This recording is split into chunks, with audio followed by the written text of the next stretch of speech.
What's up, nerds? Drea here, finally back with a regular video schedule. While I was busy being tired and very depressed, I watched a lot of anime, mostly at my desk at work. I'm a receptionist, and as long as I'm doing 50% of my job, I can spend the other 50% doing whatever I want. So I watched a lot of anime. But I did tend to notice that while I was watching, I tended to want to watch more leisurely and relaxed anime.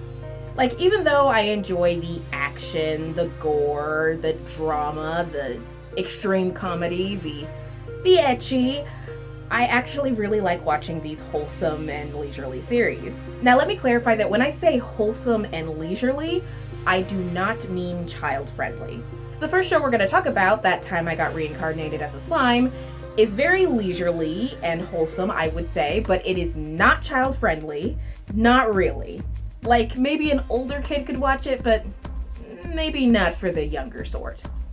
The Slime Diaries, the series that takes place in between, kind of, seasons 1 and 2, is a bit more child-friendly, but still not quite. For me, what makes these two series very leisurely and wholesome feeling is the tone that they set. Let's look at the original Tensura Season 1, which is probably the least leisurely and wholesome series on my list of leisurely and wholesome anime. I need to stop saying that.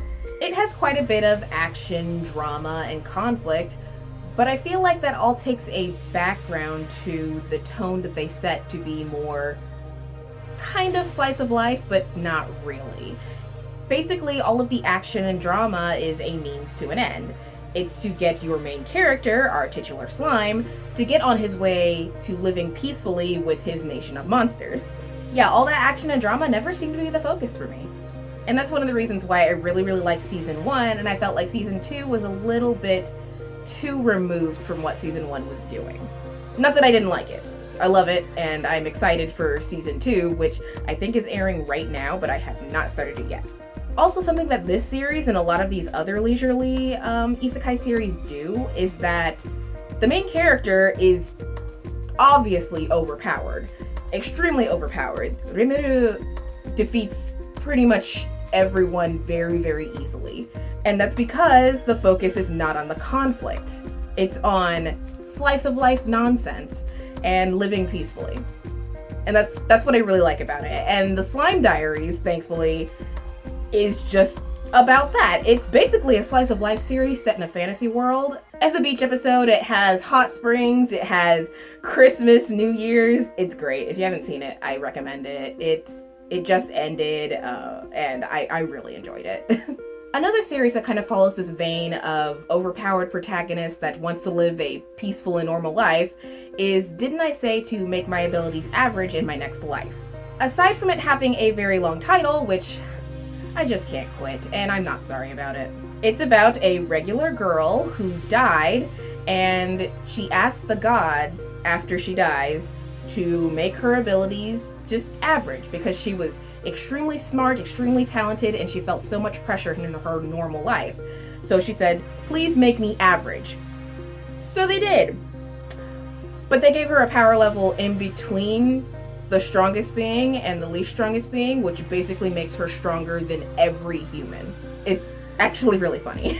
So a lot of the series is just her trying to not be overpowered while she tries to just live her life in her guild and, hang out with her friends, have a nice life, have fun, but things keep getting in the way. It's a pretty funny series. I do recommend this one.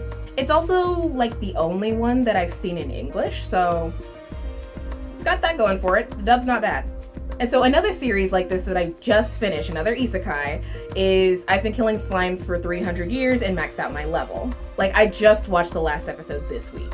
So in this one, the main character actually died from overwork in her previous life, so in her new life, she asks God to let her live an easy one. So they do. The only cheat power that they give her is she's basically immortal. So she's like, okay, whatever. I'll just spend my time. I'll make some money. I'll get a house. I'll just live out my life. And so she starts killing slimes, and she doesn't realize that while she's killing slimes, which she does this because they produce magic stones when they die, and so she can exchange that for money, so that's what she used to live.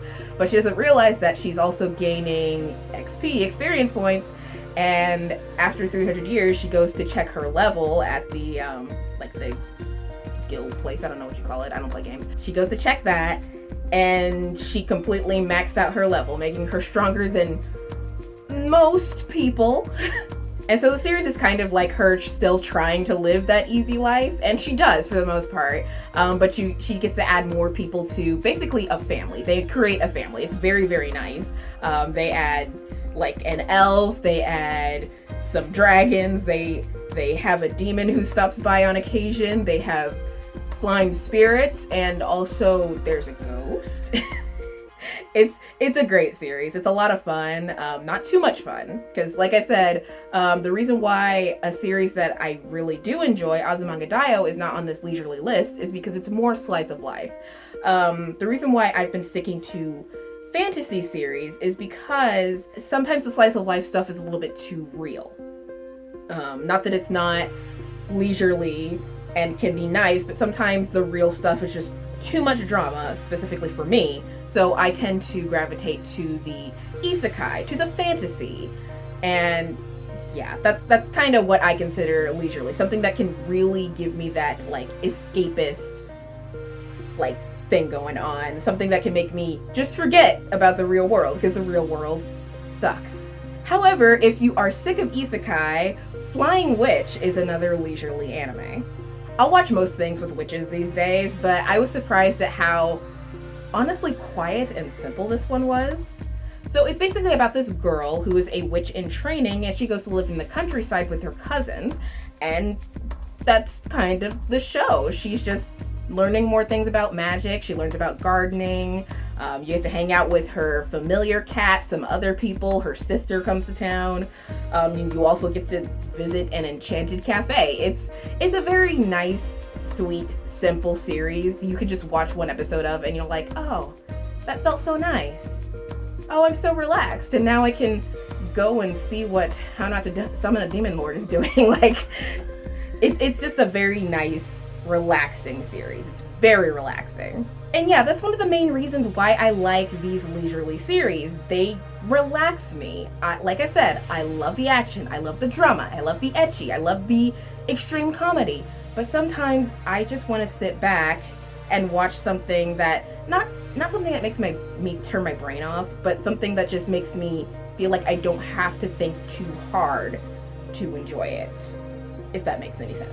I'm sure it doesn't. But yeah, life is tough, and sometimes you just want to kick back and watch an anime where a group of monsters go to a summer festival, or a party of adventurers relax on the beach, or a mixed family attend a dragon wedding, or a witch who fries up some tempura.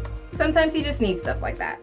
Thank you everyone for watching. Please let me know in the comments what your favorite leisurely and relaxing anime is. And also let me know if you've seen some of these and what you think about them. Please subscribe if you haven't already, and ring the bell so you're notified when I finally take a break from gushing about anime, which will be next week. Also, check out my Instagram where I post pics like every other day, along with my other social media I'll have linked below. Please have a great rest of your day, week, month, and year, and I'll catch you guys later. Bye!